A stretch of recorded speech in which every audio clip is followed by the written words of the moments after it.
How's it going, guys? My name is Met Eish and welcome back to Met Eish.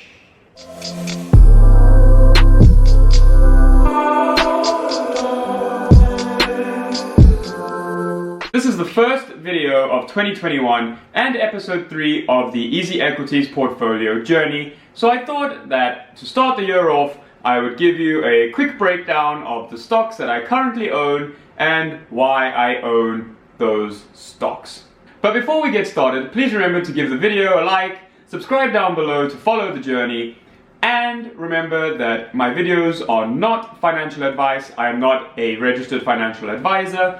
If you require financial advice, please contact a registered financial advisor, as my videos are simply what I am doing with my money and meant for entertainment purposes only. To start off with, the portfolio's total value at the moment is 28,856 Rand and 76 cents. Now that is a lot more than I thought it would be when I started 2 months ago. But I also sold my car, so I was able to put 10,000 Rand extra into the account than I thought I would. I've still been putting the 3,000-ish Rand in every month as well. And the account has grown really quickly because every time I have a little bit of extra money, I put it into the portfolio. So it's really grown very quickly. So how does this money break down into the 3 separate markets that I am investing in, being the US, the JSE, and my tax-free savings account? I currently have 10,802 Rand in the US markets on Easy Equities, which is 37% of the portfolio. I also have 6,500 odd Rand in the JSE, which is 23%, and the bulk of the money is in my tax-free savings account at 11,000, just under 11,500 Rand, and that is 40% of the portfolio. But when you look on the Easy Equities app, it will tell you that we are in a profit of just over 1,000 Rand. It's a lie. It's not. That is a profit on the invested money and not a profit on the money that I have actually put into the account. Because I've been depositing with a credit card, I have paid about 1,000 Rand in fees, so the total amount of money that we've put into the account is 29,789 Rand and 51 cents. So although it says I'm at a profit of 1,000 Rand, I'm actually at a loss of about 932 Rand and 75 cents. We're going to start in the US with Amazon. Amazon is, in my opinion, kind of like by and large from the Pixar universe. They're in everything, they sell everything, and they're everywhere. I bought Amazon because in the last 10 years they have had plus 20% growth year on year. The next stock I own is Berkshire Hathaway. Again, doesn't really need much introduction, but they are a company that owns other companies. It is the company that is owned by Warren Buffett and Charlie Munger. And why did I buy into it? Pretty much for those 2 people. I bought in because of Warren Buffett and Charlie Munger. I don't know what I'm going to do yet when the 2 of them are no longer there. They are getting rather old. BlackRock. Now, BlackRock is the largest asset management company in the world, and I bought them by mistake. I thought I was buying into a different investment company called Blackstone, which I had heard about on YouTube. Not a great place to find investments, guys. Don't just blindly follow things you hear on YouTube. So I bought BlackRock by accident, but I thought, well, let me find out who I actually have put my money with, and it turns out that it was quite a happy accident.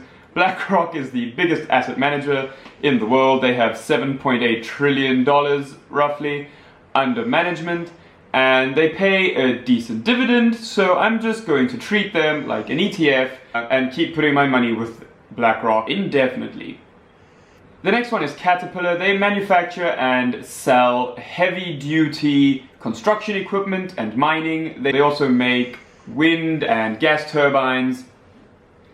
I bought into them because I have literally never in my life seen a construction site without at least one Caterpillar machine, and they pay quite a nice dividend. The next company I own is Cloudflare, which is an online security company that is focused on cloud security. I, again, did a stupid thing, bought them because I heard about them from Biz News. Alec Hogg owns them, so I was like, yeah, I trust Alec, I'll go and buy them too. So, again, not a great investment strategy. My goal for them is $1,000 in Cloudflare. But they do have 40% annual growth, so again, really high growth company. I'll see where that goes. The next company I own is Coca-Cola. Coca-Cola do not need any introduction. Everybody knows who Coke is, what Coke is, and what they do. My goal with Coke is to keep buying Coke until one of us die, either me or Coca-Cola. I'm pretty sure I'll die first. So I'm just gonna keep putting money into Coke and claiming that sweet, sweet dividend. The next company we own is Costco. Now Costco is a warehouse retailer, and Kirkland Signature is their in-house brand. Their in-store brand alone is worth $75 billion. They pay a really nice dividend, and just like Coke, I'm going to keep putting money in Costco until one of us dies. The next company is Jumia, and Jumia Technologies is basically the Amazon of Africa. And I found it by wondering who is the Amazon equivalent in Africa. So I found Jumia, and the share price was, when I found them, at $13 a share. They have been listed for almost 2 years now, and it is a wild ride. When I first bought in, like I said, it was $13 a share. The lowest that they have been in the year was $2 a share. They're currently at 40, so it has been by far my biggest growth in the portfolio has come from Jumia, but it is also the highest risk. Jumia is a share that I'm really excited about. I'm planning on holding for the future and just keep on buying that Jumia Jumia to the moon, basically. There are Tesla fanboys. I am a Jumia fanboy. The next stock in the portfolio is McDonald's, the global real estate company that sells hamburgers and chicken on the side. I have been a customer of McDonald's my entire life. Every country I have been to has had a McDonald's, and even though they wouldn't meet most of the criteria for me to buy into them now, I am still going to keep buying McDonald's because I feel like it is a company that, if it's not going to be giving massive amounts of growth, it is still going to be paying quite a nice dividend. So I will keep buying McDonald's simply because of the brand awareness and the value of its real estate holdings. Moving into another tech stock, we have Nvidia. Nvidia is they make computer chips, graphics cards, and they are also into artificial intelligence. They work with the next stock on the list, which is Tesla, to develop deep learning and AI that Tesla uses in their cars.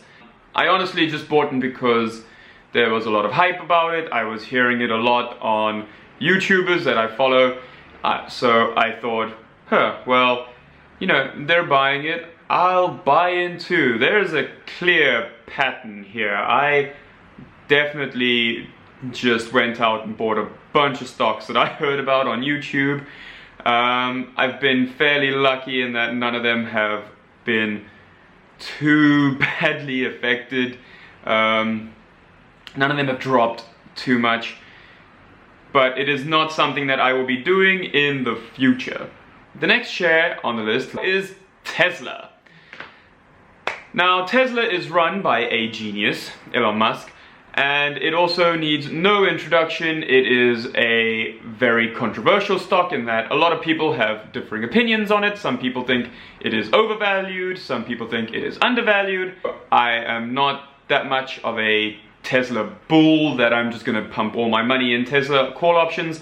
The next business is Waste Management, which is a garbage removal and recycling company based in the US.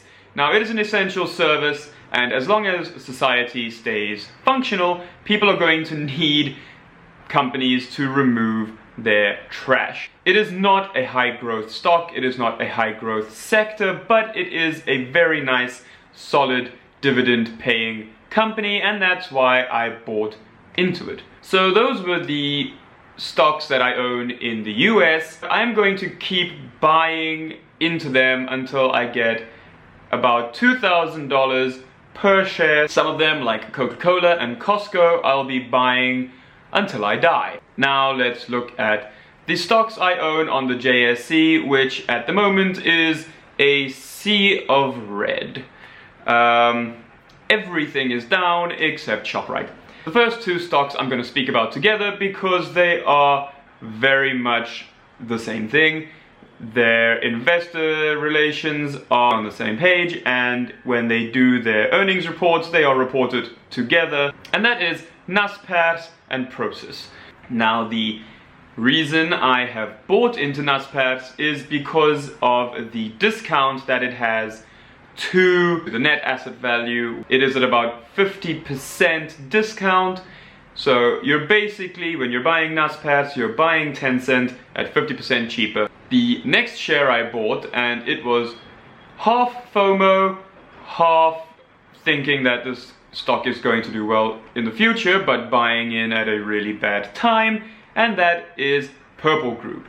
Purple Group I bought right at the height of its sort of mini bull run that it had last month.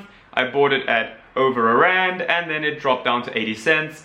I kept buying as it fell, but I stopped at 1,500 shares, and I managed to get the average price just under a rand, so I was kind of happy with that.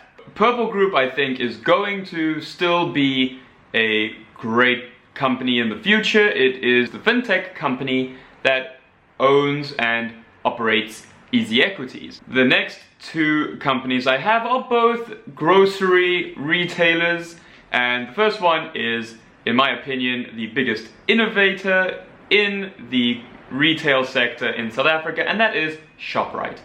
I really love ShopRite as a company. The way the economy is going at the moment, I think they are going to see a lot more consumers take up their lower end offerings. So I think ShopRite is going to do really well going into the future, and it is currently my only holding in the JSE that isn't in the red. The final stock I have in the JSE is SPAR, and I bought into it because it has a really high dividend yield. It also has a really low PE ratio, so SPAR shares at the moment are really cheap. SPAR also has retailers in Europe, and I like the international exposure that it offers. SPAR also owns and operates Build It, which gives me some exposure to construction. My goal for SPAR is to buy maybe another 1,000 rands worth of shares and just leave it alone to see what will happen with it. I like the dividend yield that it's offering, and so I think a 2,000 rand position will be good for me for now, and then we can reassess in the future. Now, those are the stocks that I own in the JSE. The final part and the largest part of my portfolio are ETFs. And now we're quickly going to have a look at what those ETFs are and why I bought into them. The first ETF that I bought, and also the first investment that I made on Easy Equities, was the One Invest S&P 500 tracker. And I bought it literally because it was the first one on the list. When I searched S&P 500, it's the first one that came up, and I bought it in my demo account, and when I changed to real money, I bought it because I had it in my demo account. Don't do that. Don't just buy something because it's on top of the list. Really bad investment strategy. Don't just buy something because it is on top when you Google something. I am not putting any more money into this investment. I'm not going to be buying any more shares in this ETF because it has a very high expense ratio. When it comes to ETFs, the performance is generally quite similar, so the only differentiating factor is how expensive it is to own that ETF. And the One Invest S&P 500 tracker is expensive to own. It is the most expensive of the 3 S&P 500 trackers that I looked at on Easy Equities. So I currently have about 2,000 Rand in it, and that's where it's going to stay. I am not putting any more money in the One Invest S&P 500 tracker. Instead, I'm going to be buying the next stock on the list, which is the Signia S&P 500 tracker. It is the cheapest of the S&P 500 trackers on Easy Equities that I can buy in my tax-free savings account, and therefore all of the money that I would have put with One Invest, I'm going to be putting with Signia. The S&P 500 is the 500 largest companies on the US market, and I will be putting my money into this account every month until I die. The next ETF that I buy is the only one on Easy Equities that follows the Nasdaq 100, and that is the Satrix Nasdaq 100 tracker. The Nasdaq is much more tech heavy than the S&P 500, and so it has grown much more this year, since 2020 has been the year of tech. Basically, it's just an ETF that tracks the 100 biggest companies on the Nasdaq. And the final investment that we are going to look at today is the last ETF that we buy, and that is the MSCI Taiwan Index. Now, why do I buy such a strange, obscure little ETF?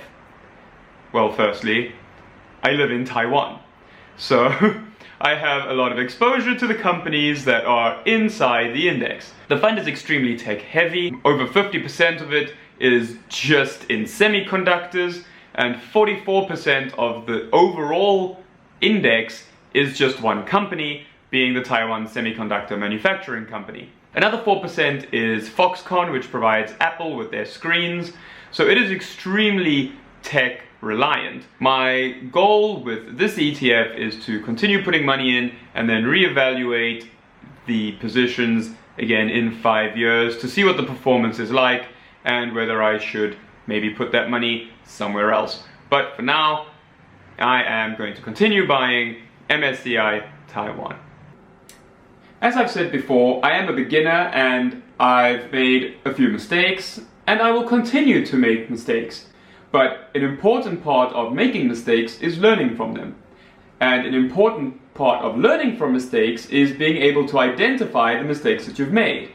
So I think in the fact that I've been able to identify these mistakes, I'm on the right track.